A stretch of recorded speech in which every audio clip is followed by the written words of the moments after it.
1848 की क्रांतियाँ यूरोप में, इसके बारे में आज हम बात करेंगे। सबसे पहले क्रांति फ्रांस में ही हुई, जैसा कि हम पहले भी चर्चा कर चुके हैं। 1789 में फ्रांस में क्रांति हुई थी और फ्रांस में 1789 की क्रांति के बाद क्रांतिकारी सरकारें वहाँ पर आईं, आतंक का राज्य कायम हुआ, किंतु अंततः नेपोलियन बोनापार्ट प्रथम काउंसिल के रूप में और बाद में शासक के रूप में, सम्राट के रूप में अधिष्ठित हुआ था। नेपोलियन बोनापार्ट के पतन के बाद वियना कांग्रेस आयोजित हुआ और वियना कांग्रेस में लुई 18वें को, जो कि बूर्बो वंश का शासक था, उसे पुनर्स्थापित किया गया। इसके पश्चात 1830 की दो क्रांति होती है। उस समय चार्ल्स 10वां था, उस समय पुनः क्रांति हुई। इसके बारे में भी पिछले वीडियो में हमने विस्तार से चर्चा की है। इसके पश्चात 18 वर्ष के बाद पुनः क्रांति की स्थिति निर्मित हो गई। 1848 में लुई फिलिप इस समय शासक था, पुनः क्रांति हुई, जिसके बारे में आज हमको बात करनी है। 1830 में लुई फिलिप 57 वर्ष का था जब शासक बना। ये ओर्लियां वंश का था, जो बूर्बो वंश की ही उपशाखा के रूप में थी। संसद के निर्णय से इसे राजा बनाया गया। दैवी अधिकार का दावा इसने नहीं किया। पिता फिलिप इगेलाइट लुई 16वां का कट्टर विरोधी था, क्योंकि यह महत्वाकांक्षी था। यहाँ तक कि उसके मृत्युदंड का भी इसने समर्थन किया था, क्योंकि वह स्वयं राजा बनना चाहता था। स्वयं तो राजा नहीं बन सका, किंतु उसके पुत्र को यह अवसर अवश्य प्राप्त हुआ था। 1789 में जब क्रांति हुई, उस समय लुई फिलिप की आयु 16 वर्ष की थी और वह जैकोबिन दल का सदस्य था। गणतंत्र की ओर से उसने युद्ध में भागीदारी भी की थी, किंतु 1793 में यह फ्रांस छोड़कर भाग गया था, क्योंकि इसकी गतिविधियों के कारण इस पर संदेह हो गया था कि वस्तुतः यह क्रांति का विरोधी है। और वस्तुतः वह क्रांति का विरोधी था भी, लेकिन ऊपर से अपने व्यवहार में उसने अपनी उदारता ओढ़ी हुई थी। वापस आया 1815 में वियना कांग्रेस के बाद। फ्रांस में जब पुरानी संपत्ति सामंतों की, राजाओं की वापस की जा रही थी, इसने अपनी अधिकांश संपत्ति प्राप्त की और बड़ी चतुराई के साथ इसने यह सिद्ध किया कि वह बड़ा उदारवादी है। वह मजदूरों के पास मिलने चला जाता, कई बार तो उनके साथ भोजन करता हुआ भी पाया गया। अपने बच्चों को उसने सामान्य पब्लिक स्कूलों में अध्ययन करवाया। पेरिस की सड़कों में अकेले वह घूमता और लोगों से मिलता रहा और इसी का फ़ायदा उसको, लाभ उसको प्राप्त हुआ। दियर्स और लाफायत ने मदद की इसको और उसी के कारण संसद में जब वोटिंग हुई तो उसके आधार पर यह चुना गया। लाफायत और दियर्स की सहायता से 430 संसद के सदस्य थे, जिनमें से 219 ने ही उसका समर्थन किया था। मात्र 4 का बहुमत इसके पास था। 430 तो उसका आधा 215, ये 219 सदस्यों ने इसके पक्ष में मत दिया था और इस प्रकार से यह शासक बना। इसके विरोधी बड़ी संख्या में थे। एक तो ये स्पष्ट हो गया होगा आपको कि संसद में भी, चैम्बर ऑफ डेपुटीज जिसको कहा जाता है, उसको समझने के लिए आपके हम संसद कह रहे हैं, वहाँ पर 430 में 219 मात्र उसके समर्थक थे। बूर्बो वंश के समर्थक उसके विरोधी थे। बोनापार्टिस्ट, गणतंत्रवादी और सुधारवादी भी उसका विरोध कर रहे थे। तो विरोधियों की संख्या उसकी बहुत थी। हेजन ने लिखा है कि गणतंत्र सरलता के बाह्य आडंबर के पीछे वैयक्तिक शक्ति की उत्कट अभिलाषा छिपी हुई थी। उसका स्वभाव मूलतः अभिजात्य वर्गीय ही था। हेजन यह स्पष्ट करना चाहता है, जो बात मैंने रेखांकित की थी, कि वस्तुतः वह उदारवादी था नहीं, राजतंत्रवादी ही था, प्रतिक्रियावादी ही था, किंतु बड़ी चतुराई के साथ उसने यह साबित या सिद्ध करने का प्रयास किया कि वह उदारवादी है और इसी के कारण मूलतः अगर कहा जाए तो क्रांति हुई थी। 1848 की क्रांति के कारण हम देख लेंगे। जैसा कि हम पहले भी चर्चा करते रहे हैं कि 1848 का वर्ष यूरोप में क्रांति का वर्ष कहलाता है और पहले भी हम इस बात पर बात कर चुके हैं कि जब जब फ्रांस को जुकाम होता था तब तब पूरा यूरोप छींकने लगता था। तो क्रांति पहले फ्रांस में घटित हुई और उसका अनुसरण यूरोप के अन्य देशों ने किया। कारणों पर हम विचार करेंगे। पहला कारण, लुई फिलिप के विरोधियों की संख्या बहुत थी। चैम्बर ऑफ डेपुटीज़ में हमने आपको बताया 430 में 219 वोट ही उसे मिले थे। कैथोलिक जो थे वो भी उसका विरोध कर रहे थे। बोनापार्टिस्ट, गणतंत्रवादी, समाजवादी, बूर्बो वंश के जो समर्थक थे वो भी इसके विरोधी थे। तो विरोधियों की संख्या संसद से लेकर देश में भी काफ़ी थी। दूसरा, मध्यम वर्ग की प्रधानता उसने स्थापित की थी। मताधिकार का जो विस्तार किया उसमें लगभग 1 लाख लोगों को अतिरिक्त मत डालने का अधिकार प्राप्त हुआ, किंतु उससे आगे उसने कोई सुधार नहीं किए। मध्यम वर्ग में भी उच्च मध्यम वर्ग को, जो साहूकार थे, उत्पादक थे और व्यापारी थे, उन्हीं को लाभ प्राप्त हुआ। निम्न मध्यम वर्ग भी इससे वंचित रहा और अन्य सुधार उसने नहीं किए। तो मध्यम वर्ग की प्रधानता के कारण निम्न मध्यम वर्ग, मुख्य रूप से कहें तो उच्च मध्यम वर्ग को लाभ मिला था। तो निम्न मध्यम वर्ग और निम्न वर्ग के लोग उसके विरोध में थे। गणतंत्रवादियों का विरोध उसको झेलना पड़ा। वो अधिकांश अधिकार जनता को देना चाहते थे जो राजाओं के पास थे या राजा के पास थे। 1831 और 1834 में उन्होंने विद्रोह भी खड़ा किया, लेकिन कठोरतापूर्वक इसके द्वारा दमन किया गया। उनके दमन के लिए कानून बनाए गए। इस कारण मजबूर होकर गणतंत्रवादी जो थे उन्होंने गुप्त संगठन बनाकर कार्य करना शुरू किया। तो गणतंत्रवादियों के विरोध के कारण भी यह क्रांति हुई। दमनकारी कानून उसने पास किए। स्वतंत्रता का, जनता की स्वतंत्रता का उसने अपहरण किया। सितंबर 1835 में उसने कानून बनाए। समाचार पत्रों पर प्रतिबंध लगा दिया गया। सार्वजनिक सभा आयोजित नहीं हो सकती थी। भाषण और लेखन पर भी प्रतिबंध लगा दिया। राज्य की आलोचना दंडनीय अपराध घोषित किया गया। सुधार समारोह की एक परंपरा उस समय फ्रांस में शुरू हुई थी, उस पर भी इसने प्रतिबंध लगाया कि कोई सुधार समारोह नहीं हो सकते थे। तो इस तरह से दमनकारी कानून उसने पारित किए, जिसके कारण उसका विरोध बढ़ा। मजदूरों में असंतोष था। कार्य के घंटे तय नहीं थे, मजदूरी कम मिलती थी। उनको आशा थी कि राजा उदारवादी है, मजदूरों से मिलता था, उनके साथ भोजन भी करता था। तो उनको बड़ी उम्मीद, बड़ी आशा थी कि इस राजा के राजा बनने पर निश्चित रूप से उनकी ओर वह ध्यान देगा। लेकिन वस्तुतः ऐसा तो था नहीं। वह प्रतिक्रियावादी ही था, उसने कोई सुधार नहीं किया। अब इस कारण मांग और आंदोलन चले और उनको उसने कुचल दिया। उनके प्रति कोई सहानुभूति मजदूरों के प्रति उसने प्रदर्शित नहीं की। अगला कारण था समाजवाद का विकास। मजदूरों की दशा दयनीय थी। सेंट साइमन ने एक योजना तैयार की मजदूरों के कल्याण के लिए। लुई ब्लांक ने ऑर्गेनाइजेशन ऑफ लेबर नाम का ग्रंथ लिखा, जो उस समय की क्रांति का बाइबिल माना जाता है।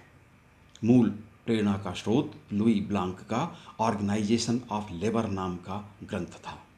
तो समाजवाद का विकास हो रहा था, मजदूरों में असंतोष की वृद्धि हो रही थी और समाजवादी दल संगठित हो रहा था। ब्लांक ने लिखा, धनिकों की सरकार धनिकों के द्वारा और धनिकों के लिए ही है। उसके विचारों का और ऑर्गेनाइजेशन ऑफ लेबर नाम के ग्रंथ का व्यापक प्रभाव बुद्धिजीवियों पर भी और मजदूर वर्ग पर भी पड़ा। इस तरह से उसका विरोध समाजवादियों ने खुलकर करना शुरू कर दिया। गीजो की अनुदारवादी नीति, ये गीजो जो था, गुइजोट अंग्रेजी में नाम इसका लिखा जाता है, GUIZOT, प्रधानमंत्री बना। प्रतिक्रियावादी था। 1830 की स्थिति को ही यथावत रखना चाहता था। जो चेंज हो गया, जो परिवर्तन हो गया, उसके अलावा कोई भी परिवर्तन का वह स्पष्ट रूप से विरोध कर रहा था। स्वयं भ्रष्ट व्यक्ति था। चैम्बर ऑफ डेपुटीज़ में भी उसने भ्रष्ट तरीके से संसद के जो सदस्य थे उनको अपने पक्ष में किया था। तो ये प्रतिक्रियावादी व्यक्ति था और इसका बहुत विरोध फ्रांस में था, लोग इसको जानते थे। इसके कारण भी विरोध बढ़ा। असफल विदेश नीति लुई फिलिप की रही। फ्रांस की जनता एक नायक शासक चाहती थी। नायक से किसी जाति से अर्थ नहीं है, नेपोलियन की तरह हीरो, नायक, इस तरह के शासक की अपेक्षा फ्रांस में होती थी, किंतु यह ऐसा शासक नहीं था। कायर सिद्ध हुआ, दुर्बल नीति इसने अपनाई। कम से कम जनता ने तो उसको कायर ही माना, स्वीकार किया। इंग्लैंड के साथ इसने शांति की नीति का अनुसरण किया, लेकिन उसको बार बार उसके सामने झुकना पड़ा, पराजय का मुंह देखना पड़ा। इटली, पोलैंड में विद्रोह हुआ, वहाँ इसने उदारवादी अपने आप को तो कहा, लेकिन कोई मदद इसने इटली पोलैंड के विद्रोह में जो क्रांतिकारी थे, विद्रोही थे, उनकी मदद इसने नहीं की, जनता जबकि ऐसा चाहती थी। स्विट्जरलैंड, स्पेन में अनावश्यक रूप से इसने हस्तक्षेप किया, उससे भी फ्रांस का अहित हुआ। तो उसकी विदेश नीति असफल थी। जिस प्रकार नेपोलियन बोनापार्ट था, आक्रामक नीति अपनाता था, जनता ऐसी अपेक्षा उससे करती थी, इसी कारण जनता उसको कायर समझती थी। मध्यम मार्गी नीति का उसने अनुसरण किया। मध्यम मार्ग में हमेशा अच्छा भी होता है तो बुरा भी हो सकता है, क्योंकि बीच में व्यक्ति उसमें चलता है। इसने मध्यम मार्ग का अनुसरण किया और उसमें यह हो सकता है कि दोनों पक्ष जो हों, आप अगर बीच में हैं तो आपके दाएं बाएं दो पक्ष होंगे, या ऊपर नीचे कह सकते हैं आप, दो पक्ष होंगे। उसमें से एक पक्ष संतुष्ट हो तो दूसरा असंतुष्ट हो सकता है, और ऐसा भी हो सकता है कि दोनों पक्ष को आप संतुष्ट कर लें या दोनों पक्ष आपसे नाराज हो जाएं। दुर्भाग्यवश दोनों पक्ष इससे नाराज हो गए, क्योंकि इसने मध्यम मार्गी नीति का अनुसरण करने का प्रयास किया। संविधान में इसने संशोधन तो किया, लेकिन उसके बाद कहा कि अब और सुधार नहीं होंगे। मतदाता बढ़े, लेकिन आगे उसने और परिवर्तन नहीं किया। मजदूरों के मामले में तो कोई परिवर्तन ही नहीं किया। और दुर्भाग्य, जैसे मैंने कहा इसका, कि सभी पक्ष असंतुष्ट हो गए, क्योंकि वह किसी को भी संतुष्ट नहीं कर सका। जनतंत्रवादी नाराज थे, गणतंत्रवादी नाराज थे, उदारवादी, मजदूर, समाजवादी, बोनापार्टिस्ट सभी उसका विरोध कर रहे थे। इसके लिए उसकी मध्यम मार्गी नीति जिम्मेदार थी। तत्कालिक कारण सुधारवादी समारोह, जैसा मैंने कहा, वहाँ पे परंपरा थी और सुधार भोज हुआ करते थे। गीजो ने कहा था कि जनता ने जब मांग की थी, समाजवादियों ने जब मांग की, तो गीजो ने कहा कि जनता जो है वो 1830 में जो स्थिति थी उससे संतुष्ट है, और जो लोग मांग कर रहे हैं उनकी संख्या मुट्ठी भर है। ये अनावश्यक मांग कर रहे हैं, जनता की ऐसी इच्छा नहीं है। लेकिन ऐसा वास्तव में था नहीं। विरोध में सुधार भोजों में आयोजन शुरू हुए। सुधार भोज भोजन करते और वहाँ पर भाषण हुआ करते थे। प्रतिबंध उसने लगा दिए। सामान्य लोग तो मान गए, लेकिन विद्यार्थी और मजदूर वर्ग के लोग नहीं माने, और बड़ी भीड़ एकत्र होने लगी सुधार भोजों में, और यहीं से क्रांति की घटनाएं शुरू होती हैं। क्रांति की घटनाओं में देख लेते हैं किस प्रकार शुरुआत हुई। लामार्तिन ने उस समय लिखा था, फ्रांस इस राजा से ऊब गया है। सुधार समारोह आयोजित हुए। 1847 में भी बड़ी भीड़ एकत्र हुई थी। 23 फरवरी 1848 को पेरिस में सुधार भोजों का आयोजन किया, प्रतिबंध के बावजूद, और लोग एकत्र हुए। उन्होंने जुलूस निकाली, गीजो का नाश हो, सुधार जिंदाबाद के नारे के साथ जुलूस निकाली गई। राजा ने नेशनल गार्ड बुलवा लिए, गोली चलाने की आज्ञा दी, लेकिन नेशनल गार्ड ने गोली चलाने से मना कर दिया, क्योंकि जनता के ऊपर, भीड़ के ऊपर गोली नहीं चलाया जा सकता। राजा अब समझ गया। गीजो को पदमुक्त कर दिया, क्योंकि उसी का ज़्यादा विरोध था। पद से उसको हटाया और सुधार का उसने वचन दिया। लेकिन अब गणतंत्रवादी जो क्रांतिकारी थे वो सक्रिय हो गए। गीजो के घर को घेर लिया गया। सुरक्षा में जो सैनिक थे उन्होंने गोली चला दी। 23 लोगों की मृत्यु हुई और 30 लोग घायल हुए। 24 फरवरी को लाशें लेकर जुलूस निकल पड़ी। गणतंत्र जिंदाबाद के नारे लगे। पूरी राजधानी इसमें सम्मिलित हो गई। मृत्यु के कारण, गोली चारण के कारण सहानुभूति बढ़ी और सभी अपने घर से निकल गए। राजा विवश हुआ। वेश बदलकर वह इंग्लैंड पलायन कर गया। पौत्र अपने नाती काउंट ऑफ पेरिस के पक्ष में उसने सिंहासन का त्याग किया। 2 वर्ष के पश्चात राजा मृत्यु को प्राप्त हुआ।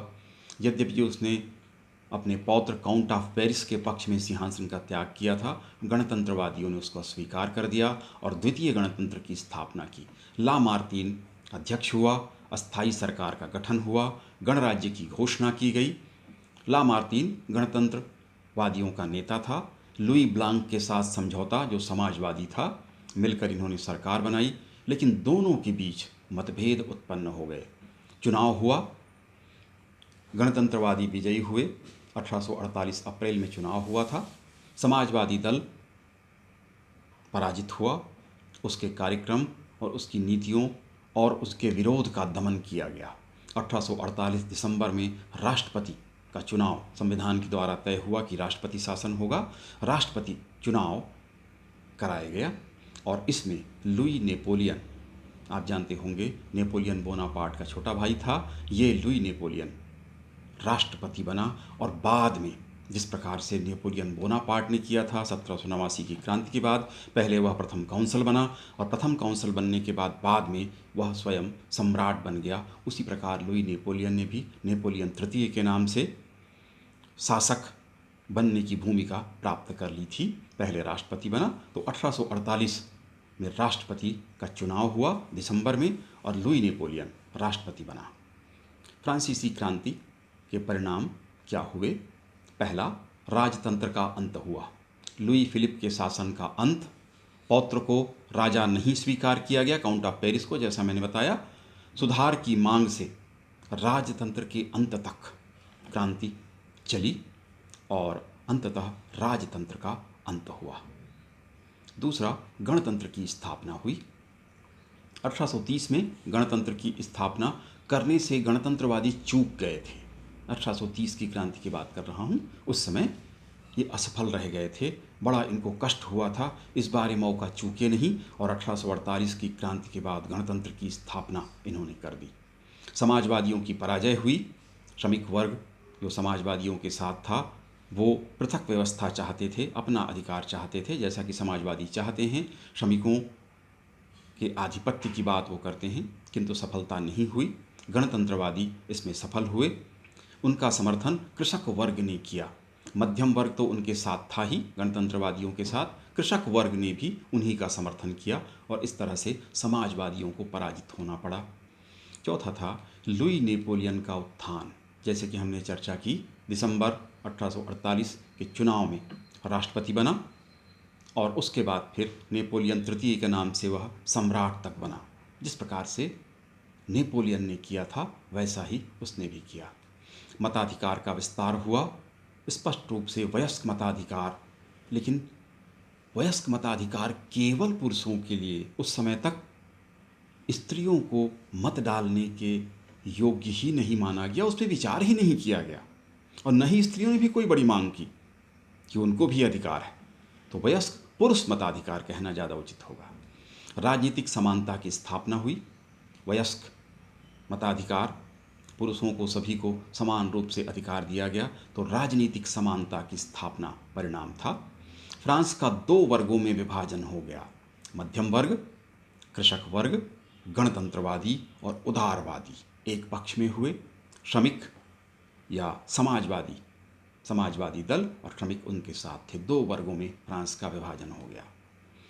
यूरोप का नेतृत्व किया फ्रांस ने और प्रेरणा दी, और जैसे ही क्रांति की सूचना अन्य देशों में पहुंची, इंग्लैंड में भी आंदोलन शुरू हुए, इटली में, जर्मनी में, ऑस्ट्रिया में, स्विट्जरलैंड में और अन्य क्षेत्रों में भी इस क्रांति का व्यापक प्रभाव हुआ। तो यूरोप का नेतृत्व उसने किया, फ्रांस ने। पुनः यूरोप में क्रांति का प्रभाव हम देखेंगे, जैसा कि हम पहले भी बात कर चुके हैं। जब फ्रांस को जुकाम होता था तो पूरा यूरोप छींकने लगता था। प्रमाणित हुआ। पुनः ऑस्ट्रिया में क्रांति हुई। फर्डिनेंड प्रथम वहाँ शासक थे और मेटरनिख घोर प्रतिक्रियावादी व्यक्ति, एक तरीके से प्रतीक था प्रतिक्रियावाद का। मेटरनिख, शासन करो, परिवर्तन मत करो, ये उसकी नीति थी। न केवल ऑस्ट्रिया के भीतर इसने विद्रोह को दबाया, क्रांति की भावनाओं को दबाया, बल्कि पूरे जर्मन संघ में, क्योंकि जर्मन संघ का वह अध्यक्ष था। इटली भी अस्तित्व में इस समय था नहीं, उसके लिए भी उसने यही नीति अपनाई थी। वहाँ भी क्रांति का दमन किया था और अन्य क्षेत्रों में भी उसने सहयोग किया, क्रांति या उसकी भावनाओं को बढ़ने नहीं दिया। सूचना जब ऑस्ट्रिया पहुंची तो वियना में क्रांति हो गई। 13 मार्च 1848 मेटरनिख के महल को घेर लिया गया। 23 मार्च को सूचना मिली, उसके बाद घेर लिया गया। सेना को गोली चलाने के आदेश दिए गए, लेकिन उसने गोली चलाने से मना किया। मेटरनिख ने परिस्थिति को उसने भांप लिया और वह पलायन कर गया इंग्लैंड। इसकी जब सूचना अन्य क्षेत्रों में पहुंची तो बड़े परिवर्तन के संकेत थे, क्योंकि मेटरनिख घोर प्रतिक्रियावादी व्यक्ति था। फर्डिनेंड राजा जो था उसने भी क्रांतिकारियों की सभी मांगें मान ली। उदार शासन, उदार संविधान का उसने वचन दिया। दबाव जब ज़्यादा बढ़ा, जनता न मानी, तो फर्डिनेंड इंसब्रुक जो राज्य था वहाँ चला गया। राष्ट्रीय महासभा की बैठक बुलाई गई 22 जुलाई 1848 को। राजतंत्र समर्थक इसमें अधिक थे, इस कारण पुनः राजतंत्र का प्रस्ताव पारित हुआ और राजा फर्डिनेंड पुनः वापस आया, लेकिन गणतंत्रवादियों ने आंदोलन का रास्ता, सशस्त्र आंदोलन का रास्ता चुना। राजा पुनः चला जाता है। इस बार आलमुज्ज के क्षेत्र वह गया। सेना को उसने आदेश दिया था कि दमन करें, और सेना ने दमन किया और मेटरनिख का पतन अवश्य हुआ, लेकिन पुरानी व्यवस्था फिर से यहाँ पर लागू हुई। यद्यपि जो घोर प्रतिक्रियावादी व्यक्ति मेटरनिख था उसका पतन हो गया, किंतु राजतंत्र उसी प्रकार यहाँ बना रहा। इसके बाद हंगरी में क्रांति हुई। नेता कौसुथ और डीएक भी एक नेता था। यहाँ प्रमुख जाति थी हंगरी में मगयार। जब सूचना यहाँ पहुँची तो क्रांति यहाँ भी प्रारंभ। राजा के समक्ष मांगें रखी गई। राजा ने 1848 मार्च में ही कानून पारित करने का वचन दिया। हंगरी में उदार शासन की स्थापना करने का वचन दिया। इस पर कार्य भी शुरू हो गया। हंगरी, क्योंकि मैंने चर्चा की, मगयार मूल के लोग ज़्यादा थे, बहुसंख्यक थे। कौशुत उनका नेता था, उनकी जनसंख्या ज़्यादा थी। सर्व, स्लाव और क्रोट ये नहीं चाहते थे कि उदारता वाला शासन यहाँ पर लागू हो, क्योंकि मगयारों को यह अधिकार प्राप्त हो जाएगा।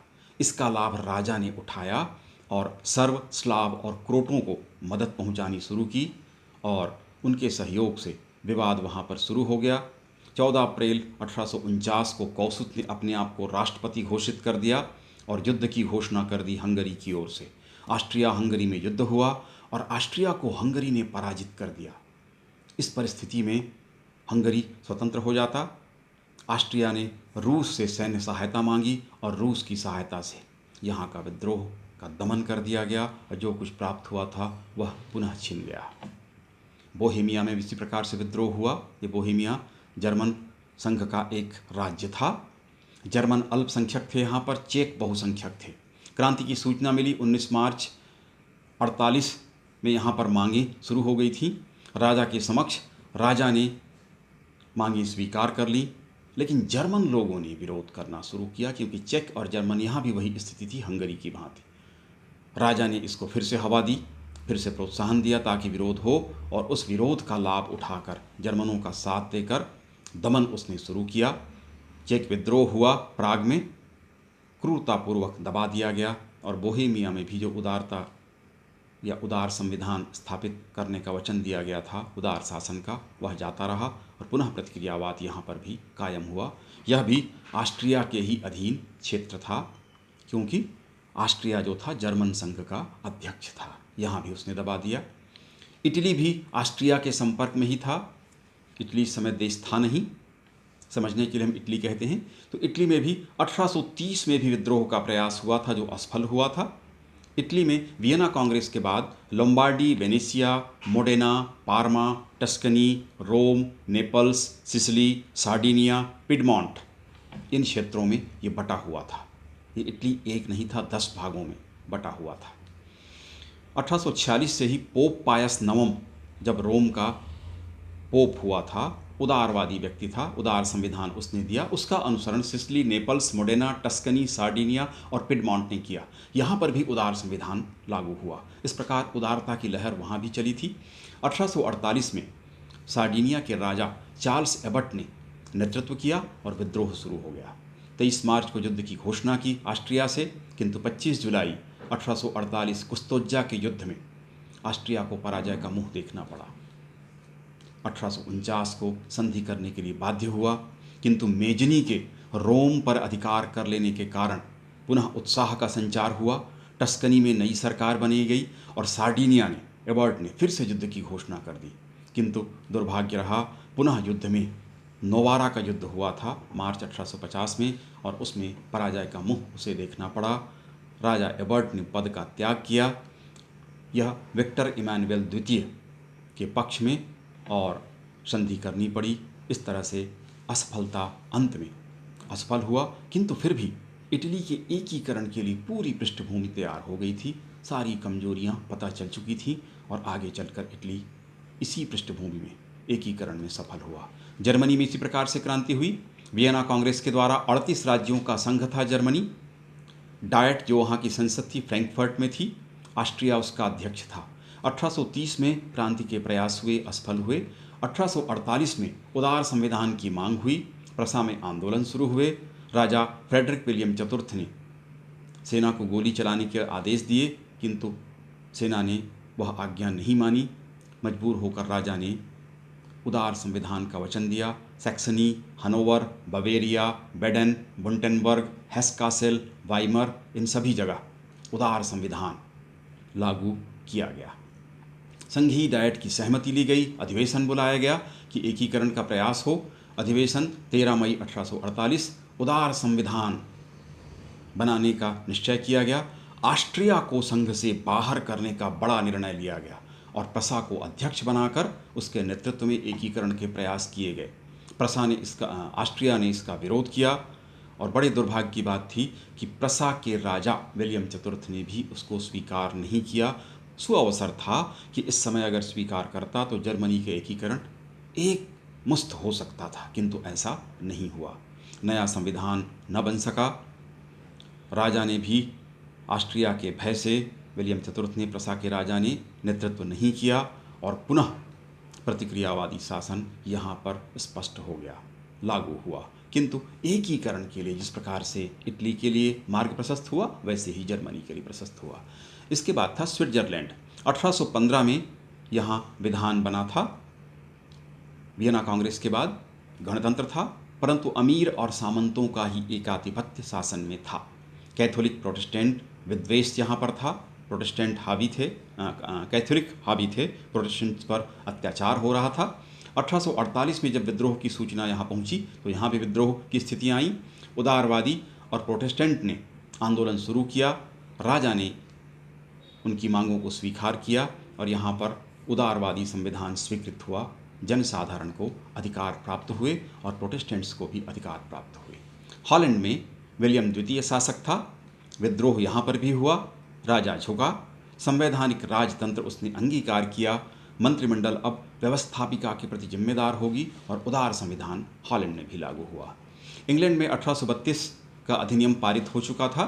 प्रति 24 में से 1 को मताधिकार इंग्लैंड में प्राप्त था। इस समय तक सुधारवादी लगातार मांग कर रहे थे। चार्टिस्ट आंदोलन शुरू हुआ था। 1848 की क्रांति की सूचना जब यहाँ पर पहुँची तो बड़े पैमाने पर चार्टिस्टों ने हस्ताक्षर करवाए। 50 लाख लोगों का हस्ताक्षर करवाकर ओकोनर नेता था, उसने संसद में प्रस्तुत किया, राजा के समक्ष प्रस्तुत किया। लेकिन बाद में पता चला कि बड़ी संख्या में उसमें फर्जी हस्ताक्षर थे। इस कारण इनकी बदनामी हुई। यद्यपि चार्टिस्टों की जो मांगें थीं वह बहुत सही थी। भविष्य में ये मांगें सुधार के लिए कारण बनी और आगे चलकर सुधार हुआ, किंतु इस समय कोई बड़ा परिवर्तन नहीं हुआ। जैसा मैं पहले भी चर्चा करता रहा हूँ, इंग्लैंड का जो समाज है वो रूढ़िवादी है। बहुत जल्दी परिवर्तन वहाँ नहीं होते। इतनी बड़ी क्रांति के बाद, इतने बड़े आंदोलन के बाद भी कोई बड़ा परिवर्तन वहाँ पे नहीं हुआ। इतना अवश्य हुआ कि परिवर्तन के लिए पृष्ठभूमि गहरी होती गई, पृष्ठभूमि तैयार हुई। आयरलैंड में भी 1842 से ही सुधार के लिए आंदोलन चला था। 1848 में बढ़ा। इंग्लैंड के द्वारा आयरलैंड में दमनकारी कानून पारित किए गए और दमन कर दिया गया। इस तरह से ज़्यादातर स्थलों में क्रांति असफल हुई। कारण उसका था उद्देश्यों में भिन्नता। जिस समय क्रांति करते थे उस समय तो सब एक साथ मिलकर क्रांति करते थे, लेकिन उसके बाद हमेशा ये हुआ, हमने देखा कि पहले सफल हुए किंतु बाद में असफल हो गए, क्योंकि उनके भीतर विभिन्नताएं थीं। लक्ष्य तो एक था कि ये शासन हटाना है, राजतंत्र को हटा देना है, व्यवस्था को परिवर्तन करना है, लेकिन उसके आगे क्या हो इस पर एक मत नहीं थे। गणतंत्रवादी, संवैधानिक राजतंत्र के समर्थक, समाजवादी, इस तरह से मुख्यतः सभी देशों में इस तरह की स्थितियां थीं। एकता व संगठन की कमी थी। पृथक पृथक दल थे, पृथक पृथक विचारधाराएं थीं और इन फूटों का लाभ, कहीं कहीं पर जातीय फूट भी थी, जैसा हमने देखा। ऑस्ट्रिया ने इसका लाभ उठाया था। तो एकता और संगठन की कमी थी, व्यावहारिकता की कमी थी। ये आदर्शवादी थे क्रांतिकारी, बड़े बड़े आदर्श इनके सामने थे, स्वतंत्रता, समानता, बंधुत्व, राष्ट्रीयता, लेकिन व्यवहार में शासन करना इनको नहीं आता था। वास्तव में करना क्या है आगे, ये वो नहीं जानते थे। इसी अनुभवहीनता के कारण, व्यवहारिकता की कमी के कारण सभी स्थलों में क्रांति में असफलता प्राप्त हुई। ग्रामीण क्षेत्रों की पृथकता, शहरों में ये आंदोलन हुए, जैसे फ्रांस में मुख्य रूप से पेरिस और उसके आसपास ही ग्रामीण जन पूर्ववत सामंतों के आदेशों को मानते रहे, शासकों प्रशासकों के आदेश को मानते रहे, पादरियों की जैसी व्यवस्था थी वैसी बनी रही। तो इस तरह से ग्रामीणों का सहयोग ग्रामीण क्षेत्रों का प्राप्त नहीं हुआ। विभिन्न जातियां व परस्पर संदेह की स्थिति थी। जैसे हमने बोहेमिया में देखा चेक जर्मन विवाद था, हंगरी में हमने देखा मग्यार, सर्व, स्लाव और क्रोट जातियों का आपस में विवाद था। तो विभिन्न जातियां थीं और एक दूसरे के प्रति संदेह था। पुरानी व्यवस्था के वो आदी हो चुके थे, नई व्यवस्था में वो एक दूसरे का जमकर विरोध कर रहे थे और इसी का लाभ राजाओं ने उठाया था।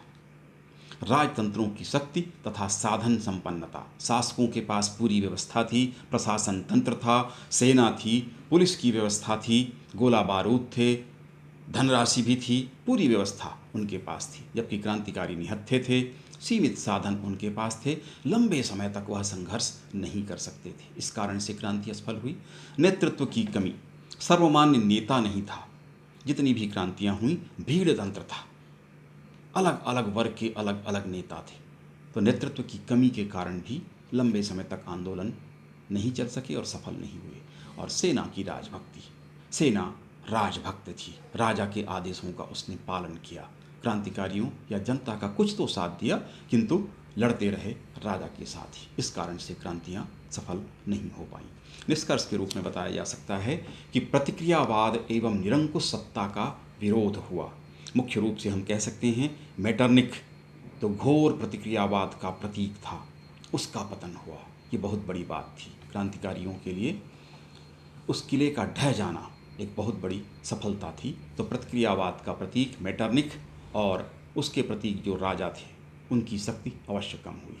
उदार संविधान स्वीकृत हुए, उदारवाद, उसके साथ साथ सैन्यवाद भी चला। क्रांतिकारियों ने देख लिया कि वो असफल इसलिए हो रहे हैं कि उनके पास सेना नहीं है, तो सशस्त्र क्रांति के प्रयास शुरू हुए। तो सैन्यवाद भी इस क्रांति के साथ जन्म लेता है। राष्ट्रीयता की भावना का विकास हुआ। विशेषकर हम प्रभाव देखते हैं जर्मनी में। इसके बाद एकीकरण तीव्रता से हुआ। इटली, दो देश प्रत्यक्ष प्रमाण हैं। हंगरी में तो परिवर्तन तुरंत शुरू हो गया था, तुरंत हो गया था। तो जर्मनी, इटली और हंगरी, इसके अलावा अन्य देश में भी, विश्व में भी राष्ट्रीयता की भावना प्रोत्साहित हुई।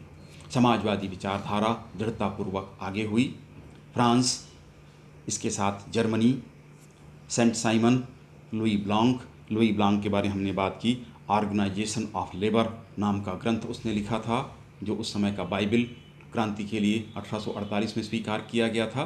जो समाजवादी विचारधारा दृढ़तापूर्वक आगे शुरू होती है। फ्रांस और जर्मनी में तो व्यापक प्रभाव इसका हमको देखने को मिलता है। रूस में भी इसका प्रभाव तीव्रता से आगे चलता है और वहाँ साम्यवादी शासन स्थापित होता है। हिजन ने लिखा, 1848 की फ्रांसीसी क्रांति एक संकेत सिद्ध हुई। प्रतिक्रिया की संपूर्ण व्यवस्था जो वाटरलू के पश्चात स्थापित हुई थी तथा जो मेटरनिख के हाथों सुरक्षित थी, गिरकर चकनाचूर हो गई।